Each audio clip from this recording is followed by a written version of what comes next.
তুমি সেই ব্যক্তির কথা ভেবে দেখেছ যে এমন বিধ্বস্ত ধ্বংসপ্রাপ্ত শহরের মধ্য দিয়ে গমন করেছিল যা বিধ্বস্ত করে দেওয়া হয়েছিল। শহরের মানুষ মরে গিয়েছিল, ইমারতগুলো চুরমার করে দেওয়া হয়েছিল। প্রিয় দর্শক, আজকে আমরা জানব কুরআনের এমন এক ব্যক্তির কথা যেখানে বলা হয়েছে আল্লাহর একটি শহর এবং একটি জাতি ধ্বংসের কথা। এটা বলা হয়েছে সূরা বাকারার 259 নং আয়াতে। সেই রকম ব্যক্তির ঘটনা সম্পর্কে যে একটি বসতির উপর দিয়ে এমন এক সময় গমন করছিল যখন তার ছাদ উল্টে পড়ে রয়েছিল।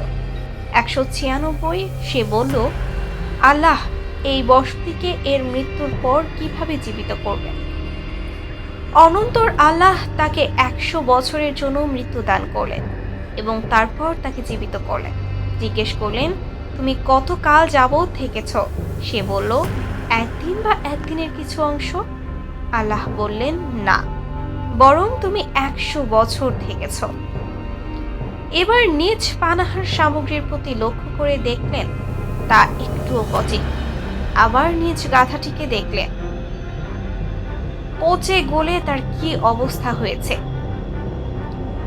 এটা আমি করেছি, এজন্য যে আমি তোমাকে মানুষের জন্য নিজ কুদরতের একটা নিদর্শন বানাতে চাই।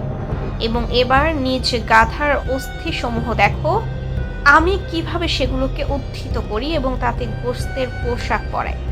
সুতরাং যখন সত্য তার সামনে সুস্পষ্ট হয়ে গেল, তখন সে বলে উঠল, আমার বিশ্বাস আছে আল্লাহ সব বিষয়ে ক্ষমতা রাখেন। 196, 269 এবং 207 নং আয়াতে আল্লাহ তাআলা এমন দুটি ঘটনা বর্ণনা করেছেন যাতে তিনি তার দুজন খাস বান্দাকে দুনিয়াতেই মৃতকে জীবিত করার বিষয়টি প্রত্যক্ষ করিয়েছেন। প্রথম ঘটনায় একটি জনবসতির কথা বলা হয়েছে যা সম্পূর্ণরূপে বিধ্বস্ত ধ্বংসরূপে পরিণত হয়েছিল। তার সমস্ত বাসিন্দা মারা গিয়েছিল এবং ঘরবাড়ির ছাদ সহ মাটিতে মিশে গিয়েছিল। সেখান দিয়ে এক ব্যক্তি পথ চলছিল। বসতির বিপর্যস্ত অবস্থা দেখে সে মনে মনে চিন্তা করলো, আল্লাহ তাআলা এই গোটা বসতিকে কিভাবে জীবিত করবেন। বস্তুত তার এই চিন্তাটি কোনো রকম সন্দেহপ্রসূত ছিল না, বরং এটা ছিল তার বিস্ময়ের প্রকাশ। আল্লাহ তাআলা তাকে যেভাবে নিজ ক্ষমতা প্রত্যক্ষ করিয়েছিলেন তা আলোচ্য আয়াতে বর্ণিত হয়েছে। প্রশ্ন হচ্ছে, এই ব্যক্তি কে ছিলেন? এই জনবসতিটি কোথায় ছিল? কোরআন মজিদে এ বিষয়ে কিছু বলেনি এবং এমন কোনো নির্ভরযোগ্য রিওয়ায়াতও নেই যা দ্বারা নিশ্চিতভাবে এসব বিষয় নিরূপণ করা যাবে। কেউ কেউ বলেছেন এ জনপদটি ছিল বাইতুল মুকাদ্দাস এবং এটা সেই সময়ের ঘটনা যখন বুখত নাসার হামলা চালিয়ে গোটা জনপদটিকে ধ্বংস করে ফেলেছিল। আর এই ব্যক্তি ছিলেন হযরত উযাইর আলাইহিস সালাম কিংবা হযরত আরমিয়া আলাইহিস সালাম। কিন্তু এটাই যে সঠিক তা কিন্তু নিশ্চিত করে বলা যায় না। অবশ্য এটা অনুসন্ধান করারও কোনো প্রয়োজন নেই। এর অনুসন্ধানে পড়া ছাড়াও কুরআন মজিদের উদ্দেশ্য স্পষ্ট হয়ে যায়। তবে এই ব্যক্তি যে একজন নবী ছিলেন তা প্রায় নিশ্চিতভাবে জানা যায়, কেননা প্রথমত এই আয়াতে পরিষ্কার বলা হয়েছে যে আল্লাহ তাআলা তার সাথে কথোপকথন করেছেন।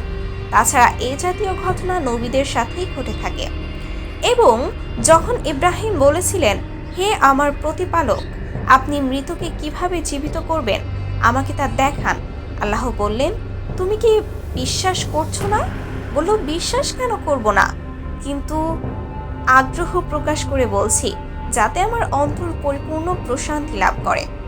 197 আল্লাহ বললেন, আচ্ছা 4টি পাখি ধরো এবং সেগুলোকে তোমার পোষ মানিয়ে নাও।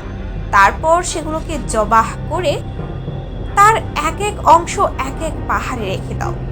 তারপর তাদেরকে ডাক দাও, সবগুলো তোমার কাছে ছুটে চলে আসবে। 198 আর জেনে রাখো, আল্লাহ তাআলা মহা ক্ষমতাবান, প্রজ্ঞাময়।